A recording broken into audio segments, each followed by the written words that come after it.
Kita ke informasi lain, pemirsa. Kejaksaan Agung menetapkan 5 tersangka kasus korupsi penyediaan infrastruktur Base Transceiver Station atau BTS 4G proyek Bakti Kominfo 2020-2022. Kerugian negara ditaksir mencapai 8,32 triliun rupiah.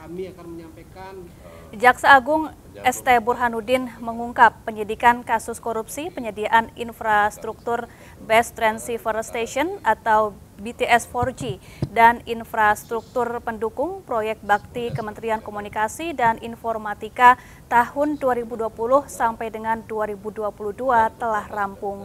Berkas perkara kelima tersangka akan dilimpahkan ke Jaksa Penuntut Umum agar kasus ini dapat segera disidangkan.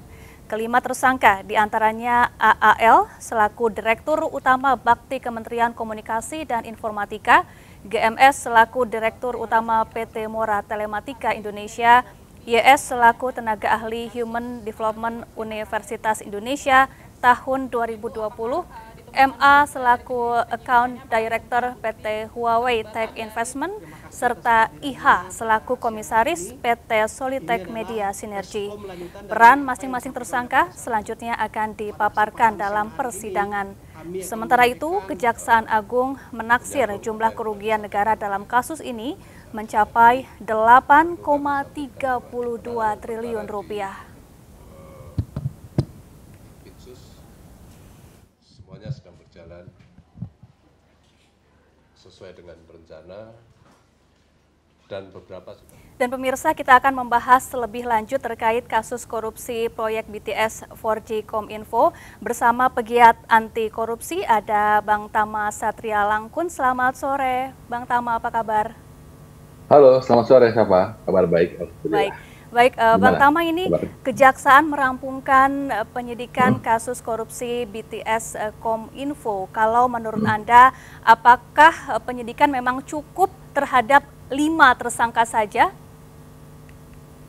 Iya, saya rasa semua kan masih sangat tergantung ya. Secara informasi masih belum banyak yang beredar begitu, yang detail belum disampaikan. Misalnya, kalau kita berangkat pada informasi terakhir, BPKP kan sudah menyampaikan juga kepada Kejaksaan berapa sih kerugian negaranya. Itu sempat disebut sampai 8,03 miliar begitu. Oh sorry, triliun ya nilainya. Ini sangat cukup besar, triliun. Artinya di sana kan juga komponen ada banyak sekali. Misalnya untuk kegiatan penyusunan kajian pendukung. Pertanyaannya, untuk kajian tersebut apakah yang bertanggung jawab hanya 1 orang atau ada 5 orang yang ditersangka? Kemudian juga disebutkan komponennya juga meliputi soal markup harga misalnya. Pertanyaannya dalam konteks markup, apakah cukup hanya 5 tersangka tadi yang harus bertanggung jawab?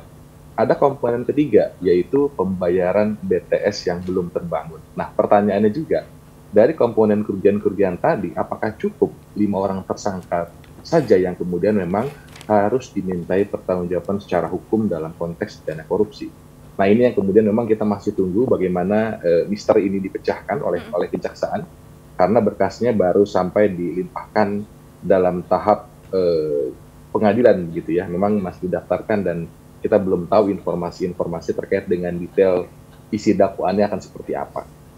Baik ya, Mas Tama, ini Menkominfo Johnny G. Plate juga sudah beberapa kali diperiksa oleh Kejagung dan hingga saat ini statusnya saksi begitu ya. Lalu kalau menurut Mas Tama, kira-kira sejauh mana keterlibatan seorang menteri dalam kasus ini? Nah, dalam konteks tindak pidana korupsi, dia akan melihat pada fakta-fakta dan bukti-bukti yang ada. Dan kesemuanya itu tentu saja akan merujuk pada kewenangan. Karena kalau kita analisa dari pasal yang kemudian disangkakan dan pasal yang kemudian potensi akan menjadi dasar penuntut dan persidangan adalah pasal 2 dalam Undang-Undang Tindak Pidana Korupsi, yaitu pasal yang berhubungan dengan kerugian negara. Nah, pertanyaannya, dalam konteks kewenangan nilai proyek yang nilainya triliunan rupiah, sampai di mana pertanggungjawaban menteri? Nah, mungkin dalam ranah administrasi ada yang keliru, ada yang tidak tepat, ya boleh jadi itu masuk ke ranah administrasi. Nah, tetapi ketika memang ada instruksi, ada kesengajaan, ada niat, tentu saja tentang pertanggungjawaban tersebut itu berpotensi menyeret banyak orang. Nah, tapi lagi-lagi kita masih menunggu juga bagaimana isi surat dakwaan yang disusun oleh kejaksaan begitu. Di situ akan menentukan juga misalnya sampai di mana sih beban pertanggungjawaban menteri. Pertanyaan sederhananya, ketika ada korupsi yang terjadi di lingkungannya, apakah dia mengetahui hal tersebut, apakah memang ada kekeliruan yang dilakukan, apakah misalnya secara administratif ada kesalahan yang dia perbuat, atau jangan-jangan ada kesengajaan. Nah, ini semua tentu saja tidak bisa kita nilai hari ini, kita masih harus menunggu putusan pengadilan, karena tentu saja kita harus sampaikan penilaian yang objektif begitu. Baik. Berdasarkan bukti dan fakta-fakta yang ada. Baik, kemudian kalau melihat kerugian kasus korupsi ini yang nilainya fantastis ya, mencapai lebih dari 8 triliun rupiah. Lalu bagaimana Mas Tama mengamati cara kerja para tersangka untuk bisa mengakali proyek ini, kemudian meraup keuntungan yang sangat besar begitu ya, nampaknya ini sangat terstruktur dan masif begitu ya? Ya, sebetulnya kan sudah tergambar cukup cukup jelas begitu ya, kalau kita melihat dari komponen kerugian negara, kemudian juga disebutkan dari jumlah tersangka. Misalnya kita lihat hampir sebagian besar kan yang menjadi tersangka dari pihak swasta, ada 5 pihak. Ada direktur, ada account director, kemudian juga ada komisaris, kemudian juga ada direktur, ada juga tenaga ahli, dan lain-lain. Nah, tentu saja kita harus lihat kan berarti dalam perkara yang hari ini ada, ini fokusnya masih bicara soal pertanggungjawaban korporasi, kemudian ada kerugian negara di sana, ada dugaan markup di sana.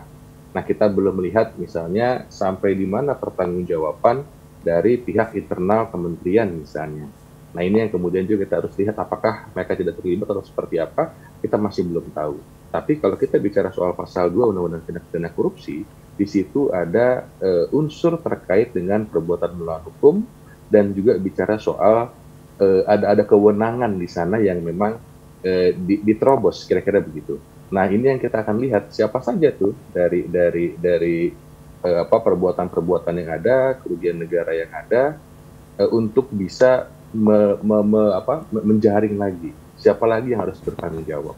Dan belum lagi siapa, kita juga harus lihat kalau bicara soal kerugian negara dan pemulihan kerugian negara, tentu saja kita akan bicara soal follow the money. Kemana uang-uang ini, siapa yang mengelola, dan tentu saja tidak hanya korupsi. Kalau itu terbukti, bisa juga memperluas menjadi tindak pidana pencucian uang.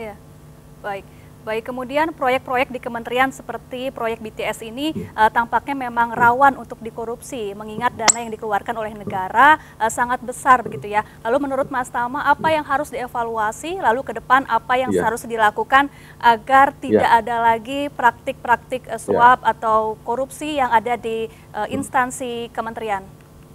Kalau kita lihat dari korupsi yang terjadi, ini kan sebetulnya korupsi yang umum ya, yang biasa banget terjadi hampir di semua tempat, yaitu korupsi terkait dengan pengadaan barang dan jasa. Yang artinya memang sudah banyak upaya-upaya untuk dilakukan untuk mencegah, sudah banyak informasi yang dimutakhirkan, sistem pelelangan yang kemudian dibuat elektronik, dan lain-lain. Tetapi memang masih sering terjadi. Ini kan sebetulnya tidak cukup sebetulnya soal pengadaannya, tentu ini adalah bicara wajah kementerian. Jadi kita berharap yang perlu dievaluasi adalah jajaran kementeriannya itu sendiri. Nah, bagaimana di internal memastikan bahwa orang-orang yang ada di dalam sana tidak menjadi koruptor. Itu yang kemudian harus dipastikan. Jadi ada penindakan, ada upaya-upaya pencegahan. Nah, pencegahannya ini saya rasa KPK, kemudian Kejaksaan, Kepolisian juga harus bekerja sama pasca peristiwa ini. Jadi membuat sistem pencegahan yang lebih terstruktur, yang kemudian juga mungkin perlu ada perubahan-perubahan juga. Ternyata nggak cukup hanya kalau cuma sekedar membuat lelang menjadi elektronik. Jadi saya rasa ada banyak sekali hal yang harus dilakukan di kementerian tersebut untuk mencegah terjadinya korupsi di kemudian hari. Baik, tadi juga Mas Tama menyinggung adanya potensi tindak pidana pencucian uang dalam kasus ini. Lalu kemudian ke depan bagaimana semestinya aparat penegak hukum mengungkap dugaan TPPU dalam kasus ini, Mas Tama? Ya, kita memang lagi-lagi tadi kita harus berdasarkan informasi, dan saya hanya berangkat dari kesimpulan yang sederhana, yaitu soal kerugian negara.